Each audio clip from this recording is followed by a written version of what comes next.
Local, live, late breaking. WESH 2 News Sunrise starts now.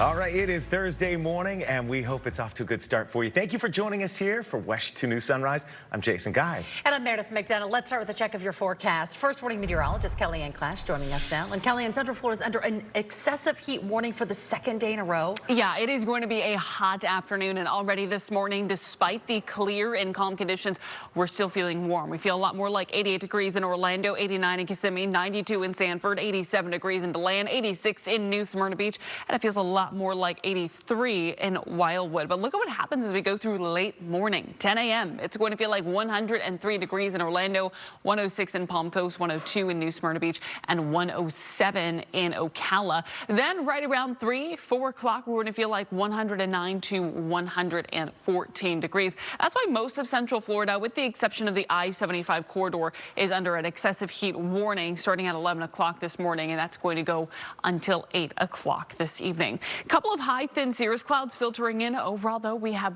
mostly clear conditions this morning, and today, with high pressure in place, we're still going to be on the relatively dry side, down to a 30% chance of rain, which is another reason why we're going to be so hot this afternoon. Coming up in a few minutes, we'll talk a little bit more about today's back-to-school forecast, including timing out that rainfall.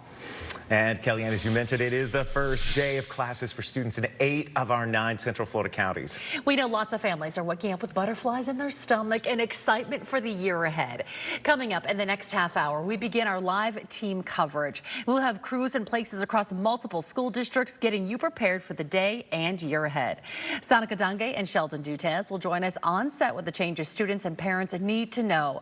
Plus, we'll have team weather coverage with Kellyanne Class and Marquise Mita on what is expected to be another dangerously hot day. And with all the school buses back on the road, traffic expert Megan Mackey will guide you through your commute. That's all coming up starting at 5 o'clock.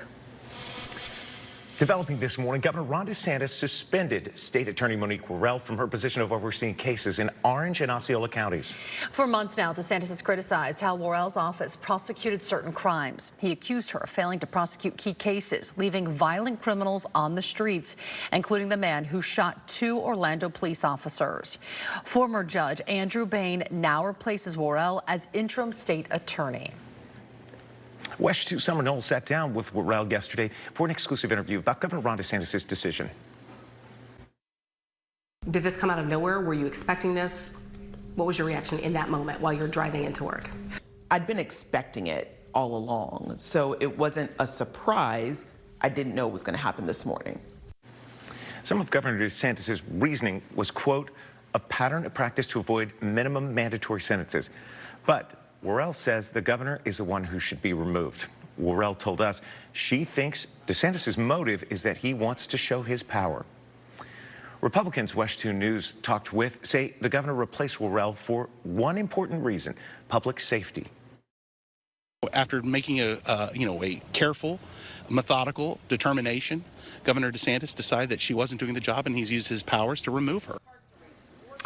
And replacing Monique Worrell is now former Judge Andrew Bain. Bain is from South Florida, but he's made Central Florida his home. WESH's Marlene Martinez reports more about Bain's background. While Bain may be planning more changes in the months ahead, he's not waiting to make a few immediately. Among them, the temporary suspension of diversion programs previously created by Worrell. WESH 2's Luana Munoz has more on the impact of the loss of these programs. The chair of Florida's Democratic Party says the governor has gone too far in suspending State Attorney Monique Worrell. WESH 2 Gail Pascal-Brown spoke with Nikki Freed. She reports Freed says Worrell was elected overwhelmingly by her constituents, and the governor's actions are politically motivated. Nikki Freed also said that the governor's actions should not leave voters feeling like their vote doesn't count. Instead, she says Floridians need to fight back harder, which is why the party is doing the Take Back Florida tour across the state. Our coverage continues on WESH.com. Hear from more local lawmakers and other community leaders as they respond to Worrell's suspension. A man was shot in Orlando after a fight at the intersection of Curry Ford Road and Chickasaw Trail. It happened around 5:30 last night. Orange County deputies say this fight led to a vehicle crash. A man in his 30s was taken to the hospital for a gunshot wound and is expected to recover.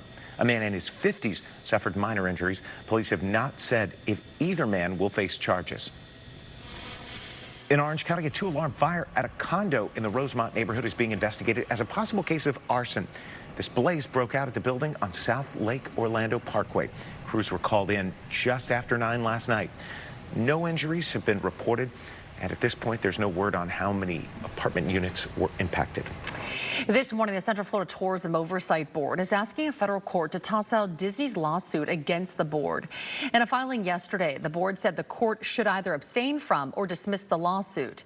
Disney argues the state violated the company's First Amendment rights by dissolving its special district and replacing it with the Tourism Oversight Board, which is appointed by the governor.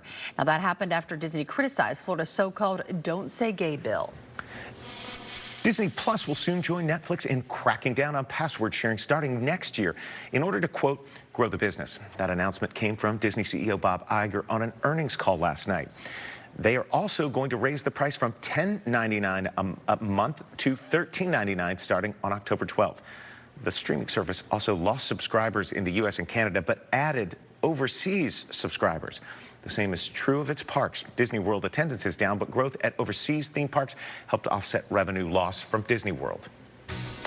Cars and homes don't do well in extreme heat. And it could lead to costly repairs. Foundation issues are something that can really make a property extremely difficult to sell, dangerous to live in. The warning signs you need to know. In Central Florida, breaking news never stops. No matter the time, no matter the place. WESH 2 is your breaking news station. Covering the stories happening here and now, straight from our community. No matter where the story takes us, our teams are on the scene. Keeping you informed as each situation develops. Trusted coverage of what matters most to you. Central Florida, we have breaking news covered. WESH 2 News is local, live, late breaking. We have a tragic update in this breaking news from Hawaii. The death toll from those wildfires burning in Maui County has risen to at least 36. The fires are being fueled by strong winds from Hurricane Dora out in the Pacific. Flames roared throughout the night, forcing adults and children to dive into the ocean to seek safety. At least 271 structures have been damaged or destroyed there in Hawaii so far. It is clear that extreme heat can be dangerous to our health, but what's not as obvious is the economic toll it can take on our homes and vehicles. WESH 2's Scott Heidler spoke with experts about all of the warning signs. Yeah, we're all feeling that heat, and we've been talking about those feels-like temperatures getting into the 100s and well beyond there for so many days. Yeah, in the early part of the day, too. Meteorologist Kellyanne Clash joining us now with a look at those heat alerts. Yeah, we have an excessive heat warning for most of Central Florida, with the exception of I-75, so including Marion, Sumter, and Polk counties. You are under a heat advisory, but it doesn't matter whether you're under a heat advisory or an excessive heat warning because everyone is going to feel hot this afternoon. Already this morning, it feels warm. We feel a lot more like 86 in Orlando, 77 degrees in DeLand, 80 degrees in Sanford, 82 in Bithlo, and 86 in Palm Coast. But look at what happens later on this morning, 10 a.m. We're feeling a lot more like 101 to 106. And then this afternoon, right during peak heating hours, it feels like 109 to 114. It is going to be yet another hot day across Central Florida. So enjoy the temperatures this morning, even though it is still warm. It's going to be the coolest part of our day. So looking at that bus stop forecast now that you're getting the kids back to school for the first day for many local counties. As you get the kids ready for school, it is going to be a hot but dry start when you pick them up. Not only is it going to be hot, but we'll also be watching for a few showers. Right now, things are nice and quiet across Central Florida.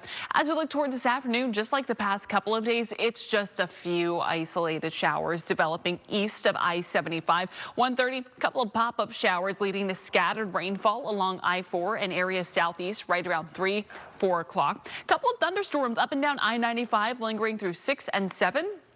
By 8 and 9 tonight, things rapidly clear out. So then overnight, we are dry. We'll have some cloud cover sticking around, and we'll also still have that humidity and heat, too. Looking ahead to this afternoon, again, we're looking right around 1 o'clock east of I-75 for a couple of showers to develop. Up to a 30% chance of rainfall by 3, 4, and 5 o'clock this evening. Now, tomorrow morning, as you get the kids ready for the bus stop, we're still expecting warm conditions. Hot conditions for tomorrow afternoon as well. Sanford, you're expected to reach about 99 degrees. degrees. Here in Orlando, we will reach 98 degrees. And then on top of that, you just have those feels like temperatures that once again will be in the triple digits. So I wouldn't be surprised if we have more heat alerts as we stretch into tomorrow as well. A few isolated rain chances tomorrow as our ridge of high pressure still in play. Looking ahead to the weekend, pretty much a dry and hot setup. On Saturday, we're up to a 30% chance of rainfall with a high of 98, dropping down to 97 on Sunday. Rain chances really should start to creep up by midweek next week, which should drop our temperatures almost back to near average, though we're still going to be in the mid-90s. All right, Kellyanne, thank you. The Consumer Price Index report comes out this morning, and some analysts expect to show inflation rose slightly in July. John Lawrence reports the findings will likely play a key role in the Fed's upcoming decision on interest rates. Now, some more information on the U.S. economy comes tomorrow with the scheduled release of the U.S. Labor Department's Producer Price Index for July. Well, SpaceX is gearing up for another Starlink mission. When you can see the rocket blast off from our Space Coast. Plus, a meteor shower will peak this weekend. How to get the best views next on Sunrise. And do you know someone with a history of doing good here in Central Florida? WESH 2 News wants to know about them. Nominate those with a track record of giving back for a WESH 2 Community Champion Spotlight. Email us details about your nominee to communitychampion@wesh.com. They can be featured right here on WESH 2 on Thursdays.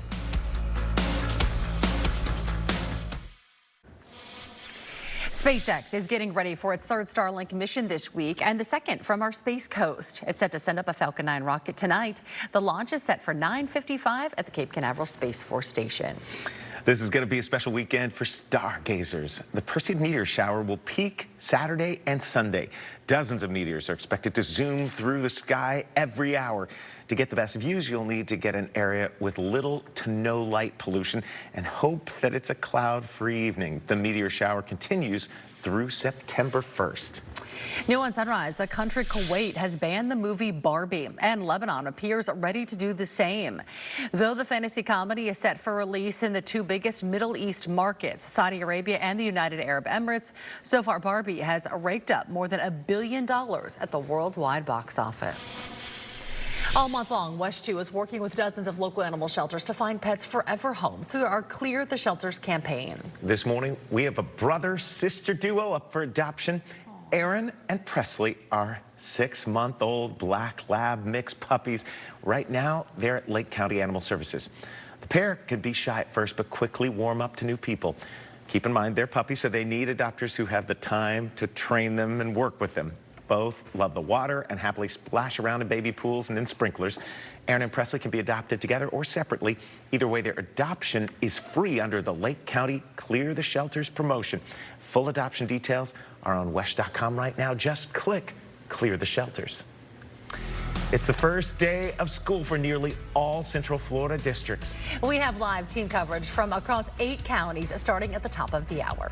Plus, Universal Orlando's Minion Land is set to open later this week. Our Christina Watkins will join us live from Universal this morning to give us a sneak peek of what to expect. It's one people are going to go bananas for, I'm sure. Now to our Tower Cam network, it's another steamy day ahead. We're going to time out that warm up and how you need to dress the kiddos for the bus stop coming up next at 5.